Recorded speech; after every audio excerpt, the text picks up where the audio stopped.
Hola a todos nuestros amigos y amigas de Radio Conexión Vida, bienvenidos a una nueva edición de Contextos. El programa de hoy está dedicado al crítico peruano Julio Ortega y uno de sus libros en el que aborda críticamente la novela mejor lograda de José María Arguedas, Los ríos profundos. A propósito de que la última semana la Real Academia de la Lengua Española publicó una bella edición conmemorativa de este libro. Sin más preámbulos, vamos a revisar brevemente la biografía de Ortega. Julio Ortega es un escritor, ensayista, profesor y sobre todo crítico literario peruano que nació en Casma en 1942. Actualmente él reside en los Estados Unidos, donde es profesor de literatura latinoamericana en la Universidad Brown. Las reflexiones, publicaciones y textos que ha publicado sobre distintas novelas y el panorama literario del Perú y América Latina le han valido una consolidada posición dentro del canon literario.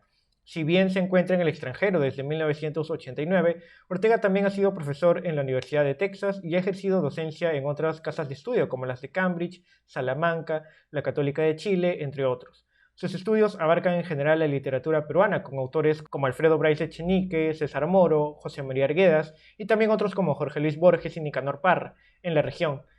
Entre sus principales libros resaltan El principio radical de lo nuevo, Una poética del cambio, Arte de innovar, entre otros. Uno de sus últimos libros, de hecho, fue publicado en el año 2019, titulado La comedia literaria, su libro de memorias.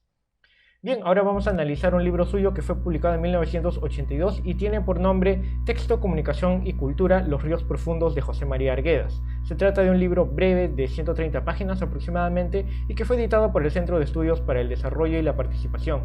En general es un análisis crítico y académico de lo que probablemente sea la mejor novela de José María Arguedas, Los ríos profundos, que fue publicado en 1958. El autor, Julio Ortega, va más allá de las vivencias sociales que tuvo Arguedas en Abancay, Cusco, Apurímac, para desentrañar el mensaje que se convierte en la ficción en una travesía de aprendizaje para el protagonista, Ernesto, en su camino hacia la madurez. De este modo, en el libro abundan las explicaciones, a veces muy teóricas, sobre la contraposición de el viejo, el tío de Ernesto, con el padre del protagonista, un errante. Sin embargo, tiene fragmentos importantes que vamos a leer a continuación.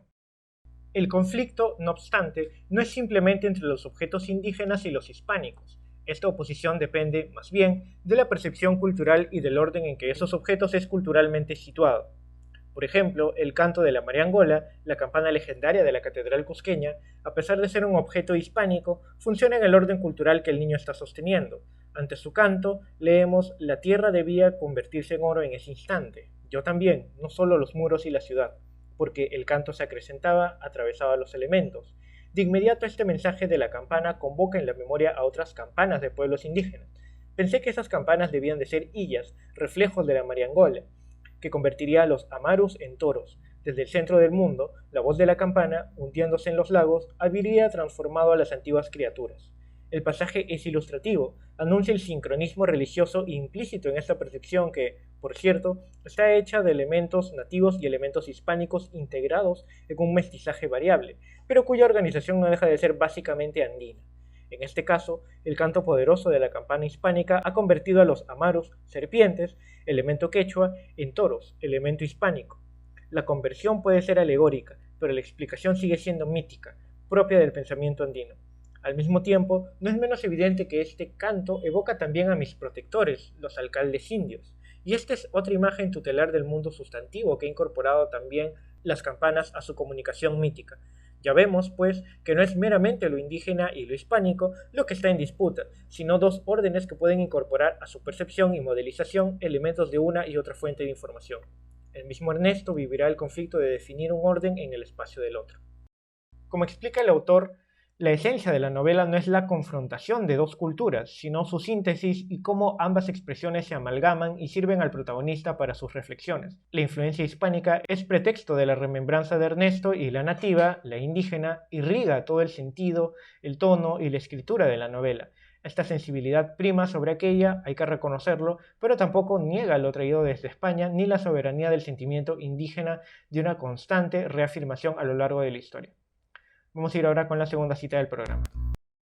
El único espacio abierto dentro del espacio cerrado de Abancay, el barrio de Huanupata, introduce nuevos signos en el debate. Capítulo 5, Puente sobre el Mundo.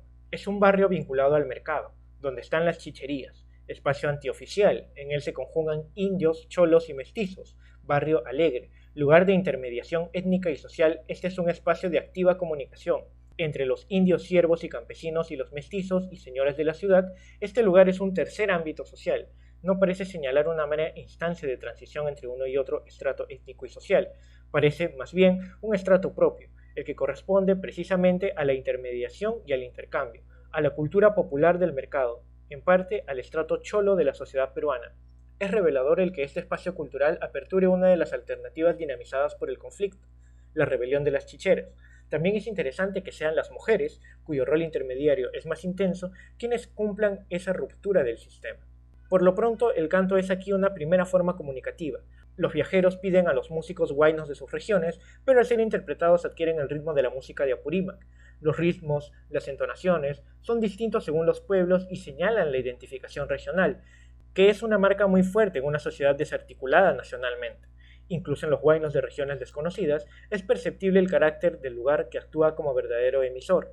Así, las mestizas solo cantaban huaynos de la tierra tibia donde crecen la caña de azúcar y los árboles frutales, y a través de sus voces un paisaje distintivo se manifiesta. Notoriamente, los indios de Hacienda no concurren a este lugar. Deseaba hablar con ellos y no perdía la esperanza, pero nunca los encontré. Se nos informa. La dominación que los sentencia a un silencio autonegador es también un cerco físico que les impide acceder a este espacio de afirmación y reconocimiento. La perspectiva que ofrece Julio Ortega desde la crítica es certera, pues manifiesta que el barrio de Huanupata, donde se encuentran las chicheras en la novela, es el único espacio de esparcimiento en el que se reúnen, como en un crisol, personajes de autoridad local, campesinos, mujeres, indígenas y demás para divertirse, comer y compartir. Las formas de comunicación e interacción entre estas clases sociales no se pueden entender sin sus gestos y sobre todo sus cánticos y su música, que revelan sus orígenes, sus ciudades, y todo ello está impregnado de un lirismo que, según puntualiza Ortega, dice mucho también de los que no nombran como los indios de Hacienda, a los que se los tiene desafortunadamente arrancados de sus expresiones culturales, privados de estos espacios de afirmación y reconocimiento en el que ellos pueden simplemente ser. Se les niega esta posibilidad. Vamos a ir ahora con la última cita del programa. Este trompo adquiere otro tipo de mediación, es mezcla de ángel con brujos, y connota la vida afectiva de Antero y Ernesto. Por eso se convierte en mensajero mágico. Si lo hago bailar y soplo su canto hacia la dirección de Chalhuanca, ¿llegaría hasta los oídos de mi padre? Antero responde planteando un verdadero esquema de la nueva comunicación. Tú le hablas primero en uno de sus ojos, le das tu encargo, le orientas al camino y después cuando está cantando soplas despacio hacia la dirección que quieres y sigues dándole tu encargo. Y el zumbayu canta al oído de quien te espera. El ritual de este acto de comunicación mágica proyectada por el objeto mediador es característico de la cultura tradicional, solo que aquí el mensaje es la reafirmación del sujeto. Dile a mi padre que estoy resistiendo bien, y un desafío al discurso antagónico. Que venga ahora el padrecito director. Estas armas mágicas, como el rondín de Romero, a través de cuya música el mundo se nos acercaba de nuevo, son tácitamente confrontadas con las otras, las de la policía que sofoca los últimos rastros de la rebelión y persigue a doña Felipa. La violencia de la represión trastorna el orden natural al modo de una convulsión que no solo se explica en términos humanos, sino que compromete a fuerzas cósmicas. Algún mal grande se había desencadenado para el internado y para Abancay. Se cumplía quizá un presagio antiguo o habían rozado sobre el pequeño espacio de la hacienda Patibamba que la ciudad ocupaba los últimos mantos de luz débil y pestilente del cometa que apareció en el cielo hacía solo 20 años. Era azul la luz y se arrastraba muy cerca del suelo, como la neblina de las madrugadas así transparente, contaban los viejos.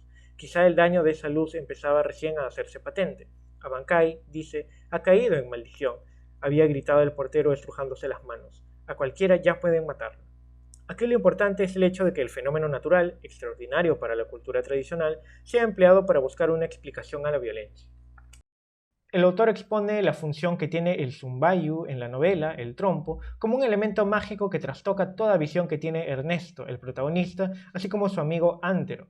De hecho, la presencia de este elemento no solamente ayuda a un nuevo tipo de comunicación que se establece entre Ernesto y sus seres queridos, sino también para explicar la violencia y la concepción cultural que tienen de ella como un desprendimiento del mundo natural. Recordemos que en la novela, paulatinamente, tras el cambio de Antero y su alejamiento, va perdiendo también poder el zumbayu hasta que el amigo de Ernesto prescinde de él y de alguna manera se corrompe al asimilar lo peor de la cultura occidental. A modo de conclusión podemos comentarles como un análisis propio que más que una crisis, lo que existe en la novela Los ríos profundos es una pugna por mantener el arraigo en algo que Ernesto ya no encuentra y prosigue en su búsqueda, desde el comienzo hasta el final de esta magnífica novela de José María Arguedas. El análisis, las citas y sobre todo el punto de vista que aporta Julio Ortega son también iluminadores tanto para conocer cómo operaron en el texto, la cultura y las distintas formas de comunicación que intervinieron a través de los personajes y elementos. Espero que el programa haya sido de su agrado. Nosotros ya nos reencontraremos en la siguiente edición de Contextos. No olviden seguirnos en nuestras redes sociales de Radio Conexión Vida y también en la página web www.radioconexionvida.pe. Conmigo será hasta la próxima.